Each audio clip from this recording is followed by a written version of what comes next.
Agora com o comandante, com o secretário de Segurança, Coronel Vinícius Almeida, que era o comandante da PM, agora é o secretário de Segurança. E o assunto que nos traz aqui, Vinícius, eu li ontem no jornal e no portal A Crítica, mas já saiu em todo o noticiário, que o governo federal está anunciando 2 bilhões para investir na segurança aqui na Amazônia ou no Amazonas. Está investindo. Mas daqui a pouco a gente esclarece isso aí com detalhes, porque eu só quero apresentar também e pedir primeiro boa tarde do Rony, né, Peixoto, que é o secretário de mineração, embora não seja especificamente da sua área, mas vocês são colegas de trabalho. Um é secretário de mineração, o outro é secretário de segurança, e não tem mineração sem segurança por perto também, né? Então a gente vai andando no mesmo caminho. Coronel Vinícius, qual é a proposta? O que está previsto? O que é essa notícia que em primeira mão, assim, 2 bilhões de reais destinados à segurança aqui na região não é uma coisa comum, né? Não se vê isso todo dia. Com grande alegria que a gente vê essa disposição do governo federal a fazer um investimento diferenciado na região amazônica. Esse discurso nós temos levado muito a Brasília. O governador tem feito uma fala muito contundente em Brasília na questão de que eles nos olhem com um olhar diferenciado, né? O Amazonas, ele tem distâncias colossais, é uma estrutura totalmente diferente do restante do Brasil, nossa logística é muito cara e parece que agora o governo federal começa a enxergar isso. Jefferson, esse plano que aparece, que foi dito agora pelo governo federal, ele é uma construção do Amazonas. Eu quero aqui ressaltar isso para você. Ainda no início do ano, lá em fevereiro mais ou menos, nós estivemos em Brasília levando um projeto que era naquele momento da Polícia Militar do Amazonas, chamado Cinturão Verde. E esse projeto ele desdobra, e eles no diálogo que teve lá, eles gostaram muito do projeto e perguntaram se podiam inclusive ficar com o projeto para fazer melhorias e avançar. E quando a gente vê, por exemplo, bases terrestres, bases fluviais, é fruto desse projeto que nós tínhamos aqui já concebido.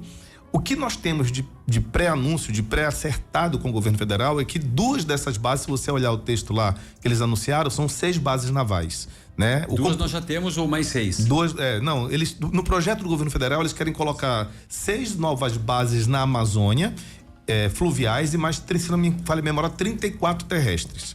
O que ficou alinhavado com eles é que dessas 6, 2 virão para o Amazonas. Somando-se as 2 que nós já temos. Somando-se as 2 que nós já temos, então nós iríamos para 4. A base Arpão 1 e Arpão 2 que nós estamos lançando agora, que vai ficar no Rio Negro. Então nós teríamos mais 2 que seria fruto desse projeto do governo federal. Eu estarei indo a Brasília semana que vem para já começar mais uma rodada de diálogo. Eles pediram para que nós fôssemos lá porque a gente está assessorando muito o governo federal nessa questão da nossa característica. Isso está sendo muito bacana, porque o que acontecia anteriormente? O governo federal criava os projetos e mandava para o Amazonas ou mesmo para o Pará, para a região amazônica, sem conhecer a nossa realidade. Eu vou te dar um exemplo. Nesse projeto mesmo, em algum momento, eles tinham colocado jet ski para ser operado por nós aqui. Aí a gente entrou em contato e falou: olha, tudo bem que possa ser usado em outro estado, mas aqui não tem como, né?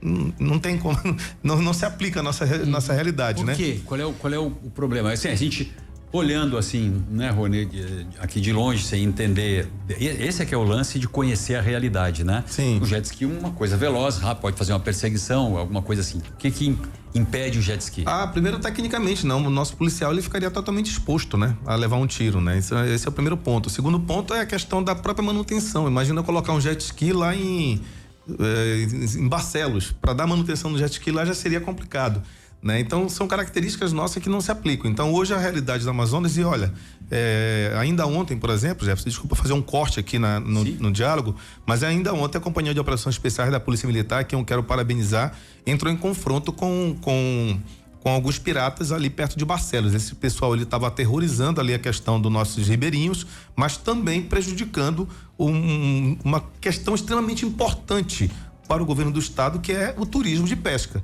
né? Então nós mandamos essas 2 lanchas para lá e numa intervenção ontem lá com eles teve uma refrega de tiro muito grande e eu estou inclusive aguardando aí mais notícias de como ficou. Policiais militares não foram feridos, né? Ótimo. Eu quero apenas ver se conseguiram prender alguém. Esse detalhe ainda não tenho, vou ter até o final do dia, que eles estão descendo o rio para trazer essas informações, mas o problema foi resolvido. Agora entenda, esse vídeo tá rolando aí, certamente a COI ali teve que usar pelo menos 5.000 munições, certamente. Eram muitas, coronel?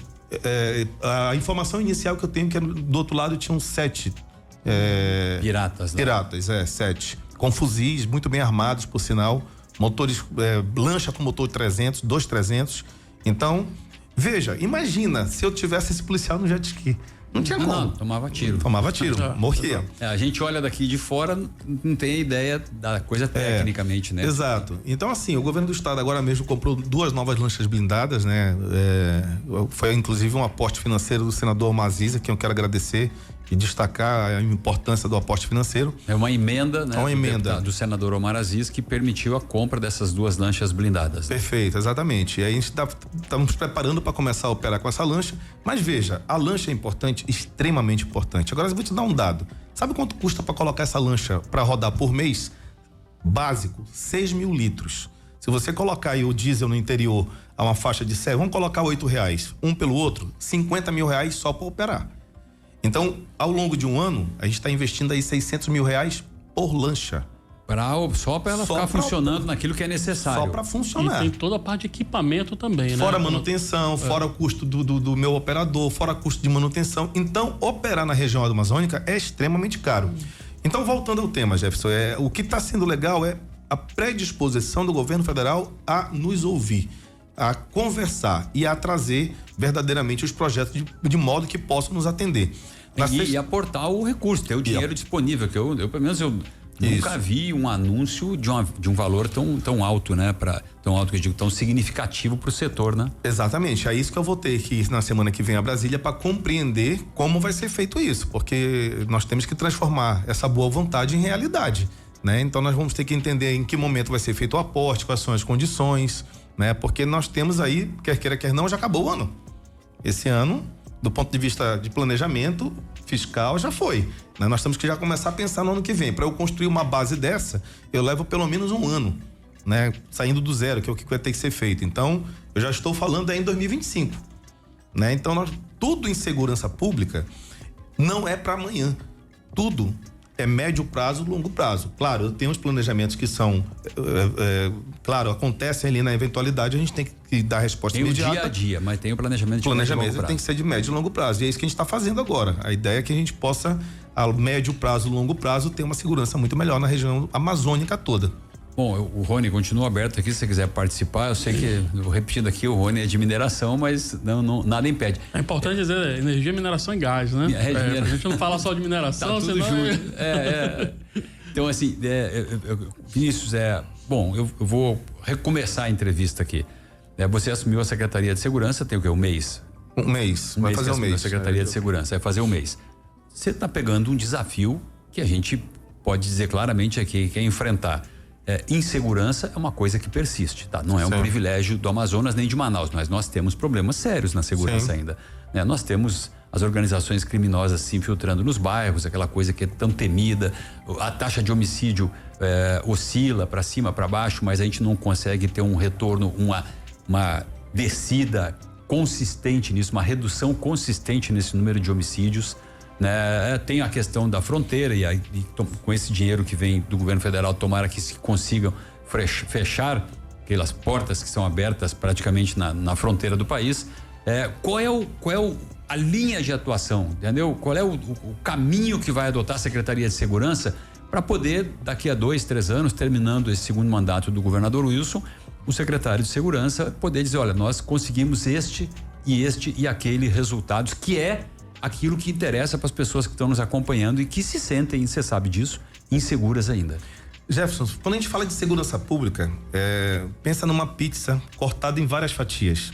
Segurança pública, ela pode ser olhada de diversos prismas, né? Então, se você conversar com um jurista, ele vai te dar uma visão do mundo jurídico da questão da segurança pública. Se você conversa com um policial militar, com um policial civil, é outra visão, e por aí vai. O que nós temos que entender neste processo que se inicia agora? Nós temos que construir dentro dessa pizza alguns pontos importantes. Primeiro, vamos olhar do muro para dentro. Então, nós temos questões estruturantes que têm que ser resolvidas tanto na Polícia Militar quanto na Polícia Civil. E isso tem a ver com contratação de pessoal, isso tem a ver com aquisição de softwares, tem a ver com aquisição de equipamentos. Eu digo que a gente já deu um passo muito largo.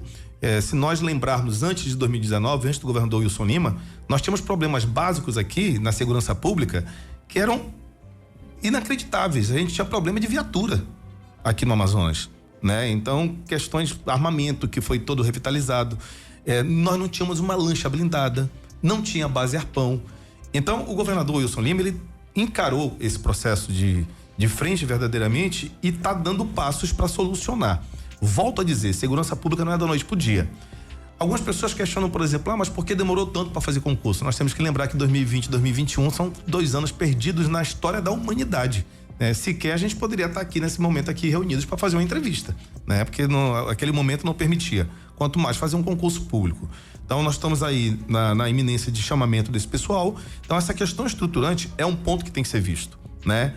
Para fora tem várias construções a serem feitas. No âmbito do judiciário, a gente já está conversando com o Ministério Público, com o Tribunal de Justiça.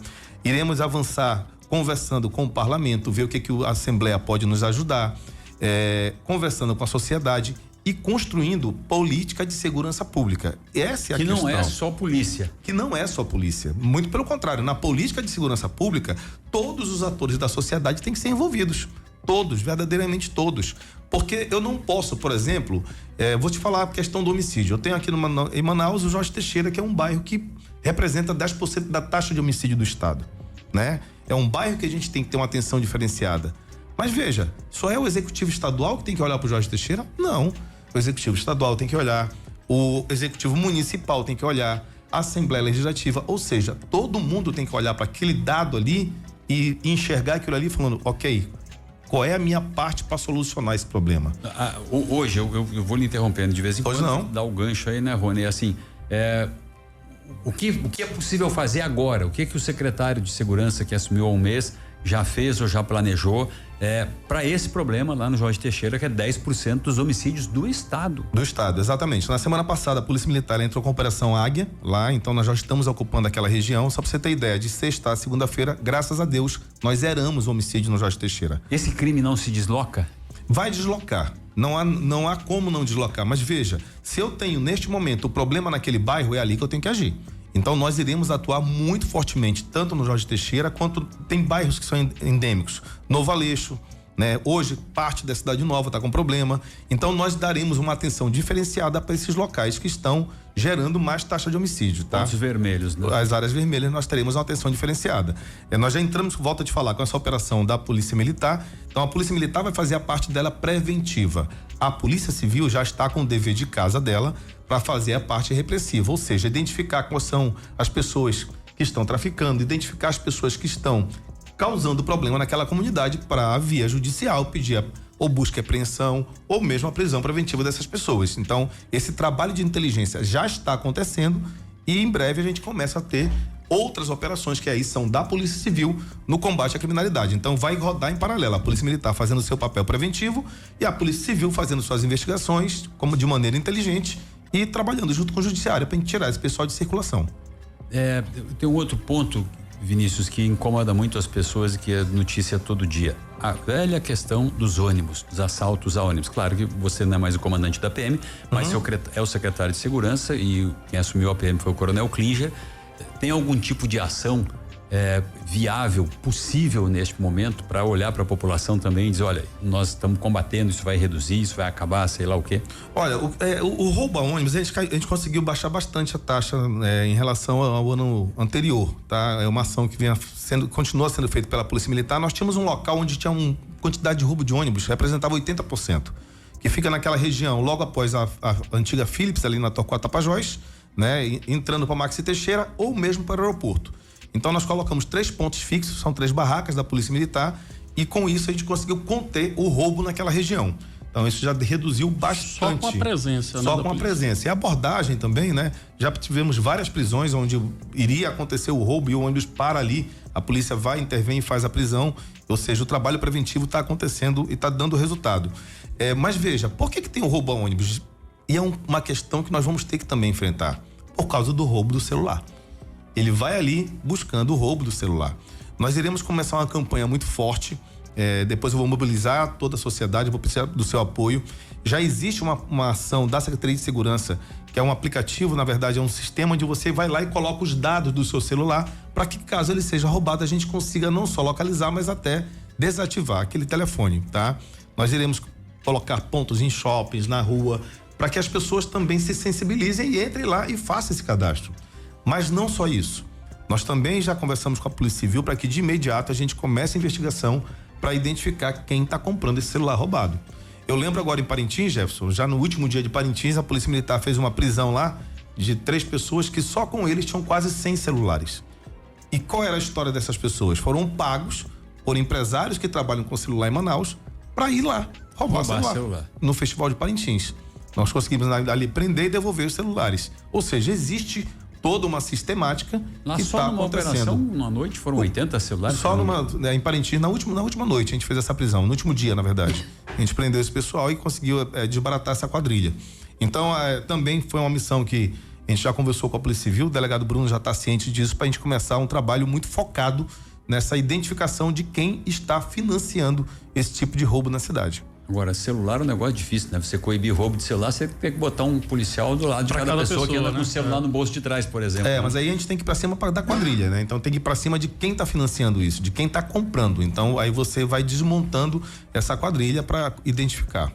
A pessoa rouba porque tem pra onde vender, né? Tem pra onde vender. Exatamente. Se o cara garante a compra, ele vai trabalhar feito um alucinado para tentar roubar o maior número de celulares possível. Isso é o tipo do crime que incomoda muito, porque imagina, o cidadão trabalha o mês todo, rapaz, pega ônibus, né, para buscar o seu salário suado. Às vezes depende do celular até para trabalhar. Todos, principalmente pessoas que trabalham em feiras, né? Tem pequenas bancas, né? Que recebe o pagamento ali pelo celular. Né? Então, eu imagino que a quantidade de boletim de ocorrência deve ser enorme de roubo de celular, né? Até mais ou menos, porque existe também o que a gente chama de subnotificação. As pessoas acabam deixando para lá, né? Desacredita, né? Então, a gente até compreende esse desânimo da sociedade. Eu tenho dito, Jefferson, para você ver como é grande esse prisma da segurança pública. O roubo de celular, se você prende o elemento ali, no outro dia ele tá na rua, porque a lei permite isso. Não é que o judiciário é leniente, não, fora disso. É porque a lei permite. A questão é a sociedade que nós construímos até aqui. As leis que foram postas até aqui são leis que estimulam, de certa forma, o elemento a pegar uma moto e roubar celular no meio da rua, né? Porque prende e solta. A lei permite. Coronel Vinícius, eu vou lhe fazer mais uma pergunta aqui, que também é outro assunto que impacta bastante as pessoas. Tá falando dos homicídios e tal, que é essa ocupação de bairros, né? No interior do estado, o tráfico está tomando trabalhadores da iniciativa primária, né? Do setor primário, o cara que plantava lá uma macaxeira está largando e indo vender droga. Essa ação, eu vou voltar um pouco àquela ação com os recursos do governo federal e tal. A gente tem uma esperança de ver isso mais sob controle, com as bases fechando essas bocas aí onde passa grande parte do transporte de drogas para cá. Os caras usam até submarino, pô. Então, assim, a gente tem uma esperança de ver isso com a experiência que você tem da Polícia Militar, que combate lá na frente, tomando tiro até, né? De ver isso reduzido, de ver isso sob controle de alguma forma, porque as pessoas, hoje é uma coisa que a gente conversa em tudo que é lugar. Você sentar num barzinho, sentar num aniversário com a família, todo mundo fala isso. Tem bairro que você não consegue entrar com tranquilidade. Como é que a gente pode sonhar com algo melhor aí, Vinícius? São ações que começam, o governo já começou a fazer isso, não é fácil. Qualquer pessoa que me dizer que isso é uma ação simples e fácil de fazer está mentindo, e eu vou te provar isso. Lembre dos Estados Unidos na década de 90. Combatendo ali o narcotráfico internacional, naquele momento Pablo Escobar, e não conseguiu resolver, né? Eu não estou dizendo que não é possível melhorar. Sim, melhorar o cenário atual é possível e nós estamos trabalhando para melhorar. Mas acabar com o tráfico de drogas, eu acho meio utópico, né? Nenhum país no mundo conseguiu fazer isso até então. Agora veja, essa é a questão, Jefferson, é o governo federal compreender que só o Estado, como estava sozinho, é impossível, né? Porque os recursos são limitados, não é só a segurança pública, nós temos que atender os mais diversos necessidades da sociedade. Então, é necessário sim que o governo federal faça a parte dele, né? Combatendo principalmente a questão da faixa de fronteira, que é a competência do governo federal, para que nos ajude. Então, eu vejo com muita esperança o posicionamento do governo federal quando já nos enxerga e já compreende que nós temos que ser tratados de maneira distinta do restante do país. Eu acho que o governo federal conseguiu entender, e os outros estados também começam a entender, que não olhar com atenção para a questão da segurança pública no Amazonas impacta no Rio de Janeiro, impacta em São Paulo e nos mais diversos estados da nação. Então, eu tenho muita esperança que esse projeto que está se iniciando agora, não só do governo federal, mas do governador Wilson Lima, desde 2019, vai ter bons frutos para a gente até o final do governo ainda. Bom, basicamente era isso. Eu queria lhe agradecer, então, Vinícius, mais uma vez. Muito obrigado. Vir aqui com a gente e, enfim, é um problema que não dá para fazer assim, mas que tem uma certa urgência, porque as pessoas que, você sabe disso, estão nos acompanhando, tem uma angústia com isso, né? Sim. No país inteiro, óbvio, mas a gente vive aqui, né? Sim, primeiro, Jefferson, obrigado novamente pelo espaço aqui com você no seu programa, que é um programa de uma audiência espetacular, de pessoas muito bem informadas. E dizer a você o seguinte, Jefferson, o governador Wilson Lima, quando me chamou para vir para essa missão da Secretaria de Segurança, eu estava na Polícia Militar, ele foi muito incisivo em dizer o seguinte: olha, Vinícius, eu preciso que você vá para a segurança pública e ajude a mudar muita coisa, né? Ajude a evoluir o sistema de segurança. E essa missão é uma missão que não é fácil, mas eu acho que dá para fazer. Pô, eu vou te falar por quê, Jefferson. Porque quando você pega o povo do Amazonas, é um povo muito comprometido. Tudo que o amazonense bota na cabeça que ele vai fazer, que ele se compromete, as coisas acontecem. A Polícia Militar é uma instituição comprometida, a Polícia Civil é uma instituição comprometida, e eu não tenho dúvida que a gente vai conseguir trazer para dentro dessa discussão, trazer para dentro de buscar soluções os outros entes, né? O judiciário, o legislativo, o executivo municipal. Então, todos têm que estar envolvidos nesse processo. Quero aqui agradecer a confiança que a sociedade tem colocado na gente e garantir para a sociedade que nós estaremos nos empenhando diuturnamente para melhorar a segurança do nosso estado. Eu não tenho dúvida, Jefferson, que ao final desse processo a gente vai entregar algo muito melhor.